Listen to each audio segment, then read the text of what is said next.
have with us Mr. Vikas Jain, co-founder of Micromax, speaking to ET Now. Vikas, thank you so much for taking out the time. My first question to you is, there's a complete rebranding that is exercise that is taking place at Micromax. What's the trigger? So I think from just being a challenger brand, exposing our set of consumers to the next set of innovations, even our consumers have evolved now, and besides allowing them the first discovery of the next best thing, we are now trying to integrate more the hardware and the software. So the brand is evolving to experience. The experience could either be hardware led or could be services led, but together between the hardware and the services, we are going to provide a more integrated approach for the actual gratification of the consumer.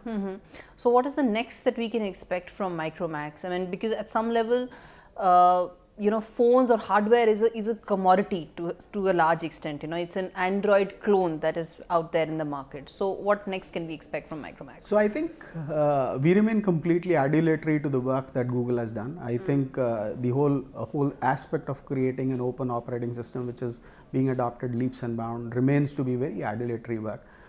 What we are trying to do is, obviously with the next set of hardware innovation, we are trying to integrate the service also, because as consumers are walking their physical life onto their digital journey, how we can seamlessly enable that aspect. Simple stuff like, everybody talks about transactions, right? In physical life, the way you take out a wallet and pay for different services, how can the digital avatar of that, the digital services, be integrated on the same payment layer? So you have one wallet which is powering different services. You're not talking about a wallet which is integrated with a particular service and a wallet number 2 integrated to a service number 2, and then eventually the consumer is looking at, he's got small amounts of money in probably 10 different wallets because he needs to use 10 different services. Right. And because we own the hardware, so for us to do all native experience, a single wallet, multiple application experience, that's so much more easy. So obviously the next big bet is on services. That is where you're really looking to focus on. So what is the next that we can expect? You have of course invested and looking very heavily in that M-wallet space as well. But what is the next that we can expect from services point of view? The consumers of Micromax are defining the service strategy of Micromax. So as consumer getting involved, the consumer is moving not only in accessing the Facebook or the WhatsApp, clicking selfies and pasting on there, but they're also looking at how to consume the digital data. It could be entertainment led, audio, songs, it could be video, it could be stuff like travel, because as time available at your disposal is getting decreased, you're doing a lot of things on the move. So it could be travel, it could be health. I mean, essential aspects of your health you typically end up ignoring. But if that health aspect is available on a mobile device, that allows you to monitor your health as you're working into your day-to-day routine. So these next set of things which we are exposing the consumers are actually becoming very, very attractive. And we've been fortunate to see the consumers lapping up the Micromax service strategy very, very well. In fact, if I'm given to believe, I think the financial year gone by, which is March 16, the services strategy of Micromax bore a result which was in excess of 2% of the revenue. So the services itself contributed more than 2% of the revenue to the company. And when do you think will the inflection point actually come? When do you see this from 2% growing to, let's say, double digits? What do you think would be the inflection point? So the way we've integrated the whole suite of services, what's happened is payment was one layer which was missing, because monetization of the different experiences were getting compromised because advertisement remained the only monetization layer. With the whole vision of Government of India in terms of starting this mobile wallet and the different banking licenses which happened, what's now started happening is there is a monetization strategy available on these services as well. So we've already seen e-commerce taking big inroads into India and becoming one more, let's say, go to market for quite a few brands. So with this, when the physical money of the consumer can get digitized, the aspect of spending that digitized money on to digitize gratification also increases. So with wallet coming in, now I think it's going to be an inflection point. The services are going to grow much more exponentially. So maybe about 12 to 18 months, is that the time frame? That would be a fair statement. So I did download the Healthify app that you were talking about. That is one of the apps that you've that Micromax has invested in. It's quite a nice app. So, coming to the startups that Micromax is looking to nurture and focus on, what can we expect going forward? More such investments, and which would be the kind of verticals that you would look to focus on? Rightly said. So I think our partnership with Healthify is really bearing fruit, and there's a lot of consumer gratification interaction which is happening on the platform. And as more and more businesses are getting e-enabled or digitized, I think we have an appetite for enabling, in case there is a requirement of a funding also into that business. In fact, we are even open to doing the second or the third tranche of our investment into any of our investee company, should they so require for their growth. Right. Can we expect another round of funding for any one of them anytime soon? Once they have a business plan ready which requires funding, we remain available. All our partnerships in the ecosystem, they're bearing very good fruit. I think the whole coagulation of these investee companies on around platform, enabling the services strategy of Micromax, is really giving the early attraction. Where do you see the portfolio going forward? You've invested in a whole host of companies, they're doing well, you see them integrating with the services story going forward, but where do you see the portfolio going?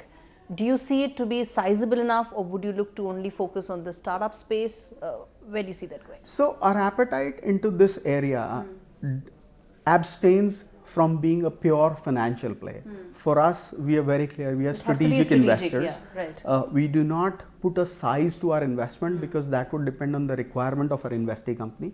And for us, it's a strategic investment. So somebody who would have scaled up might not be an absolute target of Micromax investments, because then typically they don't require funding. So we might stitch a non-fund based strategic partnerships. So we have a strategic partnership with Truecaller, a scaled up company. There is no finance which has exchanged hands between the companies. But we do remain open for those kind of tie-ups as well. The Visa tie-up also happened. So Visa has been a fantastic partner to work with, and their whole, the whole project, their whole intent about enabling the next set of retailers to start accepting payments digitally. I think that whole concept has really got us excited. And this partnership with Visa today is limited, obviously, because of regulatory reasons, only to India.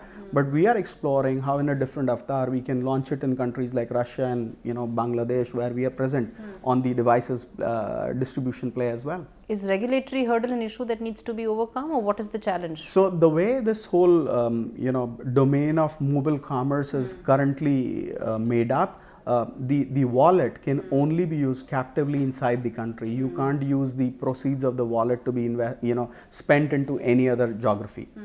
Okay, so that's a challenge. Absolutely. Okay, so but Paytm and a couple of others, mobile wallet is definitely becoming a very competitive space. Don't you think that a handset manufacturer, how does he come into the picture? Because you have some of the other guys who are actually quite big and have a certain amount of scale to their, to their story right now. So how do you fit into this entire scenario? At Micromax, we'll never be cannibalizing the other payment options available in the ecosystem. So you will give the customer choice. So what we are saying is there's going to be something which is native, right? When you go ahead and do any e-enabled transaction, one option you have is seamlessly getting deducted from the wallet in your pocket, which is in this case your mobile wallet. But as in physical life, you can have your friend pay up for the transaction, or you can borrow money for paying up a transaction. Similarly, you can open up an application of XYZ company to actually fund the transaction from that wallet. So one which is inherent, native in nature, is seamless, and then you definitely have the options of picking up from the other wallets as well. But what typically happens is most of the e-enabled businesses are powering their wallets which are centric to their business. What we are saying is being native allows the same currency to be spent on multiple platforms. So you're not keeping, as a customer, you're not keeping probably 5 or 6 or 10 wallets because you're using 10 different applications. So what you have is inherent, and everything you're doing on the mobile device actually allows you to pay from the same wallet. So mobile wallet is one big thing that you're really focusing on. What is the next other piece that you think could really be scalable from a services story, or for that matter, scalable for Micromax? With the huge population India has, I think entertainment is a very low-hanging fruit. The only aspect being, because most of the entertainment content publishers are getting restrictive in terms of their content distribution. Everybody wants to move their own platform. How we can enable content coagulation from all these sources and power up to our consumers. What we are talking about is this, over the next 2 years, how we can get 100 million of Micromax connected users to actually start consuming the services. Somebody who's, my customer that I've acquired using a cab service, why can't he basically listen to the music from Ghana? Somebody who's a Ghana customer, who's basically a very fanatic music consumption customer, why can't he start using the flight services of Ixigo? So this whole cross cannibalization of the same consumers on multiple platforms, I think that's what even the consumer is wanting, rather than him opening about 15, 17 different applications. Why from the same platform? Why he cannot access all of this? Help us understand with some numbers as to what is the kind of targets that you've set, to scale this services So piece. we are talking about 100 million of connected users over the next 2 years that will start consuming these services. So obviously, all of them are not going to be Micromax users. We are talking about 100 million of Micromax users. 100 million of Micromax users, yes, okay. Whatever is going to happen outside of Micromax, that's always welcome and bonus. That is separate. That's right. Okay. And what is it right now that we're talking about? We should be close to it about 30 million. Yeah. So we're talking about some serious growth in the next 2 years. There's some serious focus, serious investment, serious energy is going into this direction. But it will also require a lot of funding. So how does that piece get the company completed? is well capitalized, runs a very healthy, financial rich business, and we are looking, because being long term into this industry, we're looking at enabling the large part of the success story for the brand and the company, which is beyond 1 quarter or 2 quarter. Fortunately, being in the unlisted space allows us that opportunity the of flexibility to be able to look at some long term. Exactly.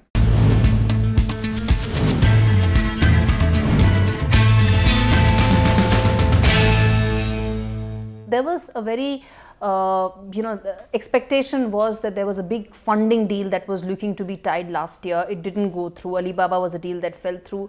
Are you now looking at some other such strategic tie-ups? It was a 20% stake sale that was being discussed for Alibaba. Something of that stature. Are you talking to other private equity investors or some other big strategics?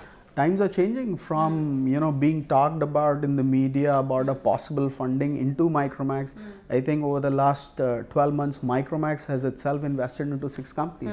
But those are small companies and small scale of investments. It can't be compared to a 20% stake sale in the. What I'm talking about is the appetite of the company. We do not remain close to either fund in or fund out. What has to be the central thought process has to be that it has to be strategic in nature. It's not about the amount. What has led to the thought process being changed in upside down, from looking to get a strategic in on the company to going out and supporting or nurturing startups? So what's underlying is the fact that we believe into the service ecosystem, right? We are absolutely privy and absolutely open to stitching a very strategic partnership. The partnership could be in multiple companies. The partnership could be with a platform. The partnership could have an exchange of finance. However, exchange of finance does not require to be the primal importance. The primal importance is there has to be a strategic alignment between us and the investee or the investor. And if that happens, finance is going to be a function of the wish list of either my investee company or the investor company. So you're open to a large PE deal even now? Into the company? I do not require a large PE deal into the company. I'm always open to strategic partnerships. Okay, fair enough. Last year, or let's say the last couple of months, the company went through a lot of ups and downs in terms of sales, shipments. All those numbers were clearly nowhere close to what the management had in mind. That was one. There was also a management tussle that happened with a lot of senior executives also exiting. So, let's address one by one. In terms of management, now the promoters have come back and sort of, taken charge of the company. In hindsight, do you regret getting company, or let's say outside executives to run the company? Was that, do you think, in hindsight, a decision that was completely avoidable? So contrary to the media perception, this is the only business we run. Right. This is the only thing we believe we know reasonably well. So we have never been out of the business. We have never said that we are not going to look into the business. What we have is an exceptional set of senior management who runs the core operations of the company. People would come, people would go. I have had people who've come into the company and gone out of the company, but at the same time I have had earlier exits actually willing to come back. Right. While we do keep talking about people who have left, what I can just tell you is two very senior executives have left the company, been away for about 12 to 18 months and have willingly come back. So I would say this is all a choice of professional and the company integrating into the grandeur vision. Some marriages work, some do not, but the ship goes on. Right, but a very public spat with ex-chairman of the company was definitely not something that the promoters wanted. It was completely avoidable. Do you think in hindsight, a messy public spat with senior executives, okay, CEO is one part, you also had the chairman of the company with whom there was a very public disagreement. Do you think in hindsight it should have been handled better? There was no reason to actually, probably scale it up to such an extent? So, a lot of media reactions are, hearsay. We remain completely, in dialogue with Sanjay, and there is nothing that on the public face of it, there is nothing that Sanjay talks negative about the company. Right. Whether we like it or not, Sanjay and me lives in the same complex. Yeah, right? I know both of you live. Neighbors. Yeah. So there's a lot of things which get fueled by very what should I say, rumors that are there, and people write about it, drag it on. But I think we are quite destined to work out whatever have been the arrangements and the agreements. It's more a matter of difference of opinion how that can be settled. Honored. How can that be honored? I think we are on board to settle that up. Okay, fair enough. In terms of the shipments and the sales numbers falling, you were on course, and in fact you did beat Samsung, and there was an expectation that you will ride the tide from here going forward further up, but that didn't happen. So how do you now combat those trends? What would be the strategy on that front? So Gauri, in the last 1 year, there have been a slew of changes, a slew of negative combative forces which are playing in. I think on a drop of hat to have the industry move from a 100% CBU shipment to a made in India with a duty arbitrage as high as 14%. 14%, yeah. Being a unicorn, to be able to come around such a sudden change, that was a huge setback. It does take time, right? Also last year there was a lot of, because the different e-commerce players were wanting to get the mind share, the customer acquisition. There are a lot of negative energies onto that direction in terms of discounting. Because there was a global slowdown, there have been a lot of brands from any particular country wanting to get into India and get off with their inventories. So there have been marked down inventories brought in India, being sold off at a much discounted price. But the same brands, once they get senile about the the way the business is to be done, have really not found the footing. There have been exceptional one-off cases of a particular product outselling, but the replication by the same brand across the models has not been there. So as the markets are getting matured, as the brands are getting more matured, I think everybody is realizing price is never going to be the your key last, differentiator. exactly. That's not going to be your always offering. It could be price might be able to get you off the blocks very fast, but for you to run a marathon, it has to be much more than only price. I think your investments onto distribution, your investments onto branding, your whole product strategy, your go-to-market strategy, the ability of any brand to outsell more than 1 million units a month by just being online has yet to be showcased by any brand.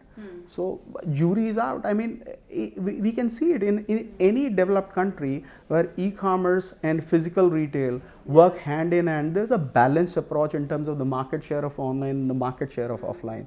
To say online is going to cannibalize offline, or suddenly with the absence of discount online is going to cease out of existence. I think those are two wrong statements.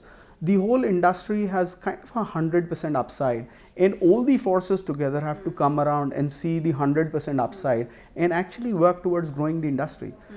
Fortunately, amongst the top 3 or 4 companies operating in India, that synergy is there, that thought process is there, and beyond looking at each other as competitors, I think we also look at the fact that we, at least the top 3 companies in India, have together to work around in a manner to grow the upside of the industry. I was going to come to the e-commerce bit, that when discounts are offered, or in fact even the recent government regulations that are coming in, they really, if you look at it, mobile handsets, or sale of mobile handsets is the single largest piece in e-commerce sales.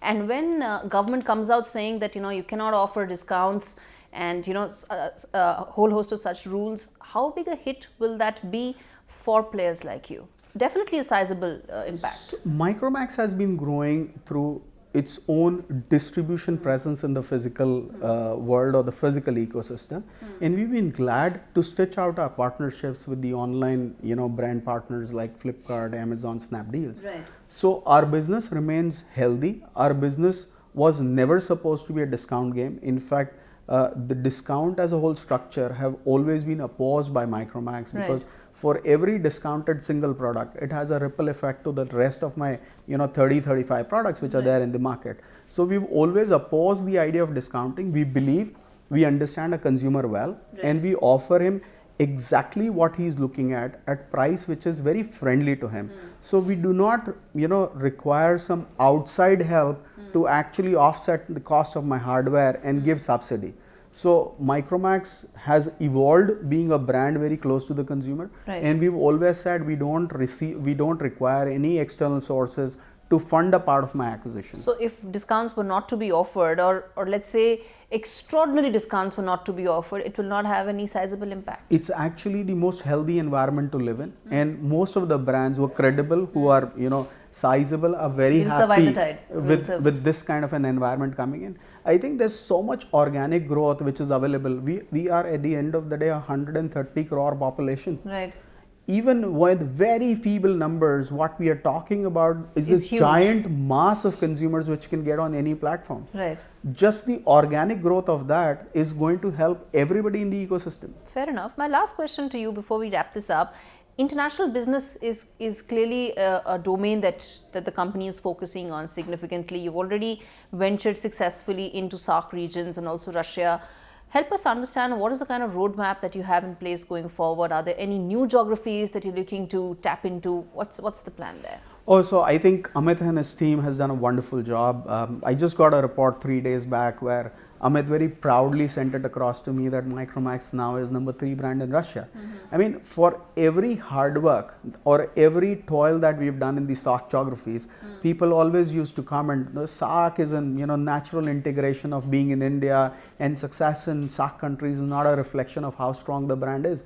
But our ability to become the number 3 brand in Russia, which is, I would say, technologically more evolved than India, considering 4G entered Russia much before India. Right. I'm sure as a brand, fundamentally we are doing some good job. We've got some exceptional set of professionals who continue to perform, lead the vision of the company into different areas. And new geographies that you would look at outside Russia? After Russia, let's say? So, in immediate integration Mexico of Russia. was one that was being talked about. So, in immediate integration of Russia is the CIS countries. Right. Yes, but again, Gauri, the way it happens is, an opportunity a year back might not remain an opportunity. 2 years back, nobody would have commented that Brazil as an economy is going to, crash the way it has. So, all these targets, they keep changing. Yeah. The international team keeps focusing on 2 countries where they want to launch. However, there is no, impending, requirement of them launching into any other geographies, right? They study the market. When they believe Micromax as a brand has got a sustainable and scalable business model, right, and offering to the consumer which he'll really appreciate, I think that's the time we do the tick in the box and say yes, we're good to launch. Right. So I'm sure Amit with his whole set of team is working on to the other geographies, and you might see Micromax into many more geographies in the time to come. Yeah. Because one last question, Make in India is a pitch that all manufacturers are really talking about. What is Micromax plan there? So 3 years back, when we invested into the Make in India campaign, and actually that was a little before government created the duty arbitrage to be more, let's say, profitable or more cost savvy in terms of making in India. We did this investment into Uttarakhand. The factory in Rudapur now runs pretty scaled up, has the capability of shipping about 1.5 million devices a month. Glad to inform the second facility at Telangana, that's getting operational through with the trial runs. I think over the next 3 or 4 days, we are going to be officially launching that site. And at the same time, we are looking at 2 more facilities, one each in Rajasthan and Madhya Pradesh.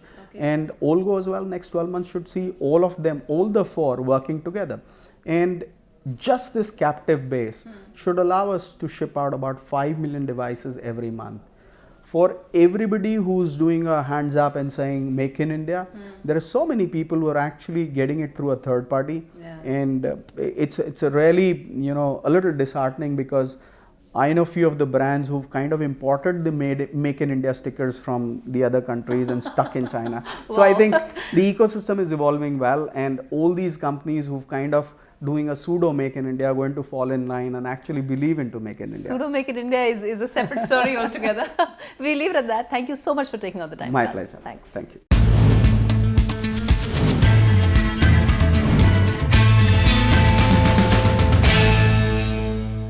Find us on Facebook at facebook.com/etnow, and don't forget to click the like button. You can also follow us on Twitter at etnowlive. To stay updated with all our programming, hit the subscribe button on our YouTube channel by logging on to youtube.com/user/etnow.